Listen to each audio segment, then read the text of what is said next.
Welcome back to day 17. Morning ಎದ್ದಿದ ತಕ್ಷಣ ಸಬ್ಜಾ ಸೀಡ್ಸ್ ಆ್ಯಂಡ್ ವಾಟರ್ ಕುಡ್ಕೊಂಡು ಕಟಿಂಗ್ ಮಾಡ್ಸೋಕೆ ಹೋದೆ. ಕಟಿಂಗ್ ಎಲ್ಲ ಆದಮೇಲೆ ಬರೋವಾಗ ಒಂದು ಎಳ್ನೀರು ಕುಡ್ಕೊಂಡು ಮನೆಗೆ ಬಂದು ಬಿರಿಯಾನಿ ಎಲ್ಲ ತಿನ್ಕೊಂಡು ಸ್ವಲ್ಪ ಹೊತ್ತು ರೆಸ್ಟ್ ಮಾಡಿ ಈವ್ನಿಂಗ್ ಎದ್ದು ಪ್ರೀ ವರ್ಕೌಟ್ಗೆ ಓಟ್ಸ್ ಆ್ಯಂಡ್ ಬನಾನಾ ತಿನ್ಕೊಂಡು ಜಿಮ್ ಹೊಟ್ಟೆ. ಜಿಮ್ ಬಂದು ಒಂದು ಸ್ಕೂಪ್ ಮಸಲ್ ಬ್ಲಾಸ್ ಕ್ರೇಟಿನ್ ತಗೊಂಡು ಇವತ್ತು ವರ್ಕೌಟ್ ಸ್ಟಾರ್ಟ್ ಮಾಡಿದೆ. ಇವತ್ತು ವರ್ಕೌಟ್ ಬಂದು ಚೆಸ್ಟ್ ಆ್ಯಂಡ್ ಟ್ರೈಸೆಪ್ಸ್ ವರ್ಕೌಟು. ಸ್ಟಾರ್ಟಿಂಗಲ್ಲಿ ನಾನು ಚೆಸ್ಟ್ನ ಟ್ರೈನ್ ಮಾಡಿದೆ. ಚೆಸ್ಟಿಗೆ ಟೋಟಲ್ ಆಗಿ 6 ವೇರಿಯೇಷನ್ ಮಾಡಿದೆ.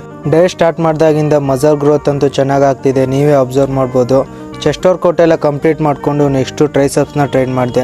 ಟ್ರೈಸೆಪ್ಸಿಗೆ 5 ವೇರಿಯೇಷನು. ಸ್ಟಾರ್ಟಿಂಗಲ್ಲಿ ಟ್ರೈಸೆಪ್ಸ್ ಡಿಪ್ ಮಷೀನಿಂದ ಸ್ಟಾರ್ಟ್ ಮಾಡಿ ಲಾಸ್ಟಲ್ಲಿ ರೋಪ್ ಟ್ರೈಸೆಪ್ಸ್ ಎಕ್ಸ್ಟೆನ್ಷನ್ ಮಷೀನ್ನ ಮಾಡಿ ಟ್ರೈಸೆಪ್ಸ್ ವರ್ಕೌಟ್ ಎಲ್ಲ ಕಂಪ್ಲೀಟ್ ಮಾಡಿಕೊಂಡು ನೆಕ್ಸ್ಟು ಆ್ಯಪ್ಸ್ನ ಟ್ರೈನ್ ಮಾಡಿದೆ. ನಾನು ಆ್ಯಪ್ಸಿಗೆ ಟೋಟಲ್ ಆಗಿ 3 ವೇರಿಯೇಷನ್ ಮಾಡಿದೆ. 3 ವೇರಿಯೇಷನ್ ಕಂಪ್ಲೀಟ್ ಮಾಡಿಕೊಂಡು ಎಗ್ ಆಮ್ಲೆಟ್ ಮತ್ತು ಚೀಸ್ ತಿನ್ಕೊಂಡು ಮನೆಗೆ ಹೊಟ್ಟೆ. ಈ ಮಳೆಯಲ್ಲಿ 10K ಸ್ಟೆಪ್ಸ್ ಕಂಪ್ಲೀಟ್ ಮಾಡಿಕೊಂಡು ಚಿಕನ್ ತರಕ್ಕೆ ಹೋದೆ.